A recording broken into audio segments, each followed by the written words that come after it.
machine guns, anti-tank missile systems, anti-aircraft guns, and multiple launch rocket systems.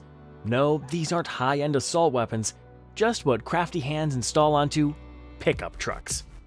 Even though most people see this vehicle as a symbol of farming, construction, and cowboy hats, for soldiers, these trucks not only helped win crucial battles, but also stopped the advance of a nuclear weapons state. But how did pickups go from this to this? You see, at the beginning of the automobile era, the ancestor of the pickup truck barely resembled modern cars, but was more like a cart with a motor.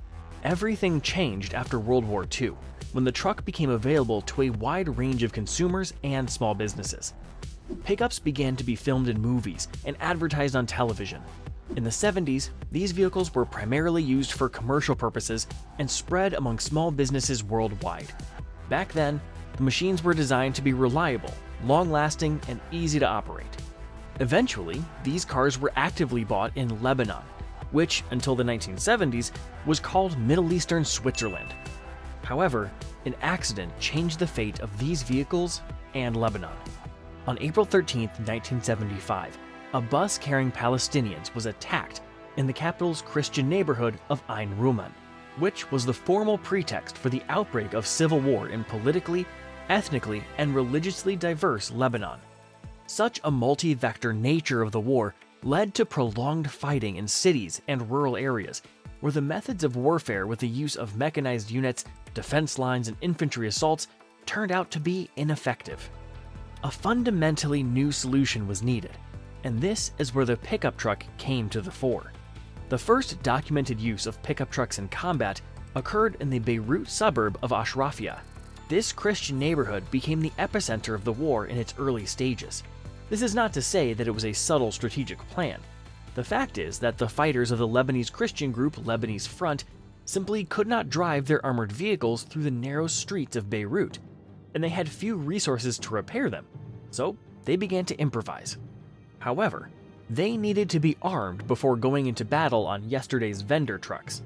For this purpose, 12.7mm Soviet DSHK machine guns, which are usually used to engage air targets, were ideal.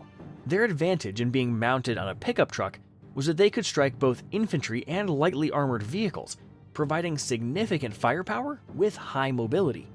Setting up their machine guns and sitting in the backs of trucks that only yesterday had been used for crops, the Christian fighters launched a surprise attack on a Palestinian faction base. Their sudden appearance with heavy machine guns disoriented the Palestinians and contributed to the success of the operation. After this battle, asymmetric conflicts changed forever. Pickup trucks made it possible to create mobile firing platforms that could move quickly, strike from unexpected positions, and disappear in a flash. Other parties to the conflict began to copy this tactic. Pickup trucks quickly became an unofficial weapon for different Lebanese and Palestinian groups. However, the war in Lebanon was only the beginning. If you think that the tactics of small guerrilla attacks are the only thing that unarmored vehicles can do, watch this video till the end. And now, I will tell you about the conflict named after a pickup truck brand. Some of you have already guessed that this is about the Toyota War.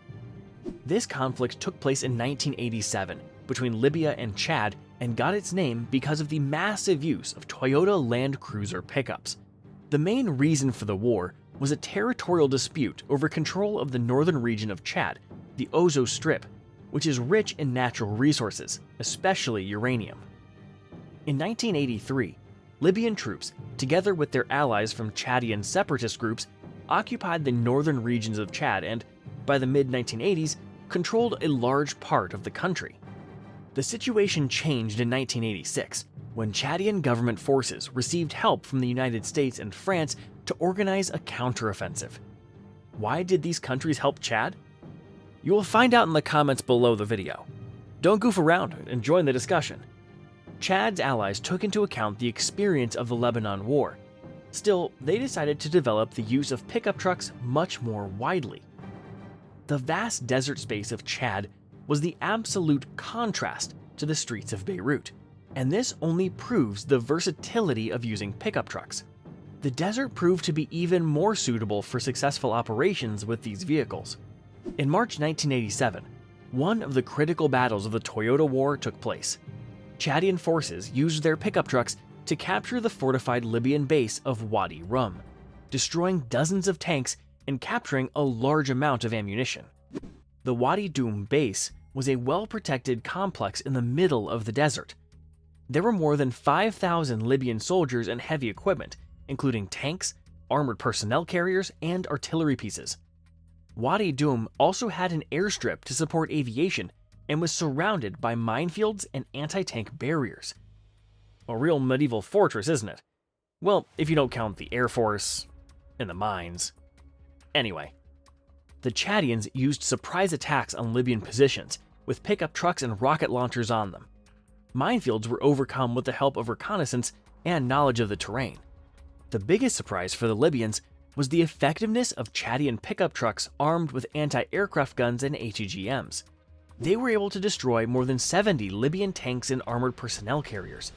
The speed and maneuverability of the pickup trucks allowed the Chadian forces to avoid counterattacks and strike at the enemy's heavy equipment. After several hours of fighting, the Chadians broke through the Libyan defense and captured the base. The Libyans were forced to retreat, leaving behind a vast amount of equipment, ammunition, and supplies. The Chadian troops captured about 100 armored vehicles as well as artillery pieces and automobiles, but the jackpot was a huge amount of ammunition. So the scale is growing and growing. Pickup trucks are becoming almost a key instrument of warfare in the Middle East or Africa. However, can you imagine that using pickups will make a massive difference in stopping a nuclear-armed country's offensive?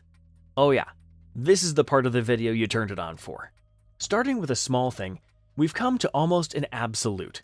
It's hard to find a unit in the Ukrainian army that doesn't use pickup trucks, and that's a million soldiers BTW.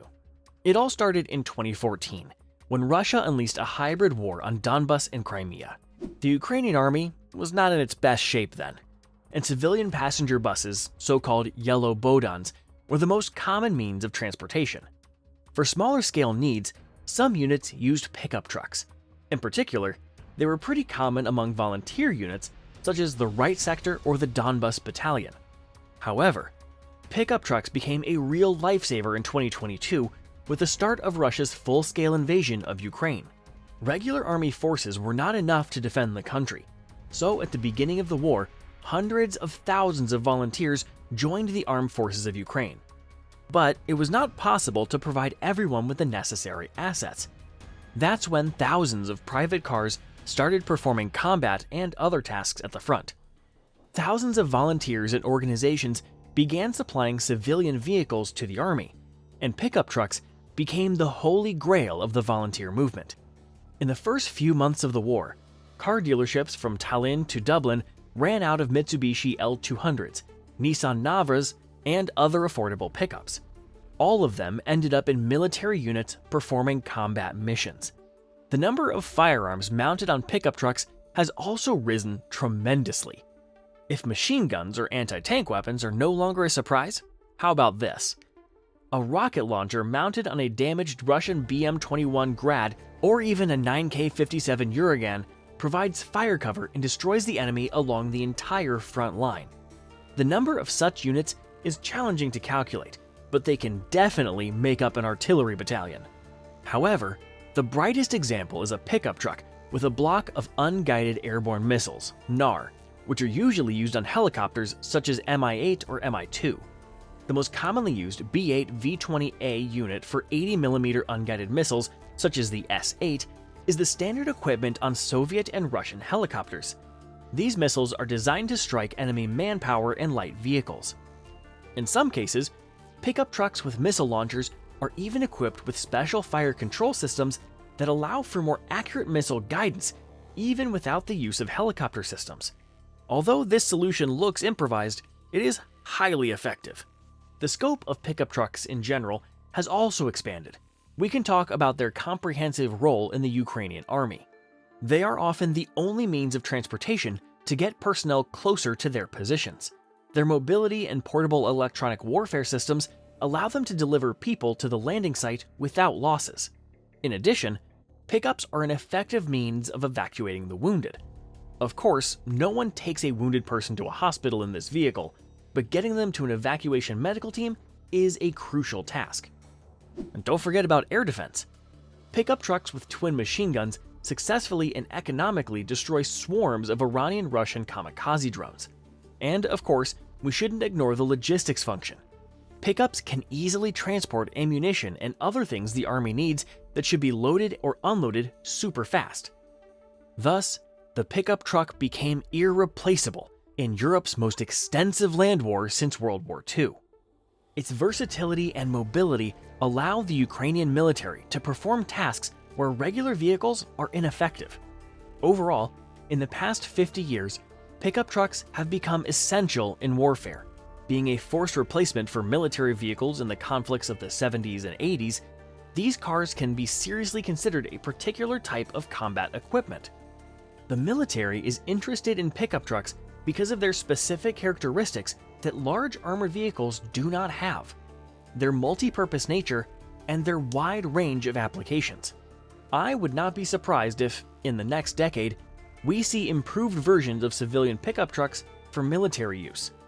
Lightly armored wheeled vehicles can be a solution to dozens of problems, just as they have been a solution to asymmetric conflicts in recent decades. The pickup truck has made its way from rebel groups to regular armies, so maybe it's time to consider their role in the highest military offices. I'll leave you with this question in the comments below the video, and don't forget to give it a thumbs up if you liked it. Also, check your subscription to our channel because we talk about weapons of victory that impress the imagination.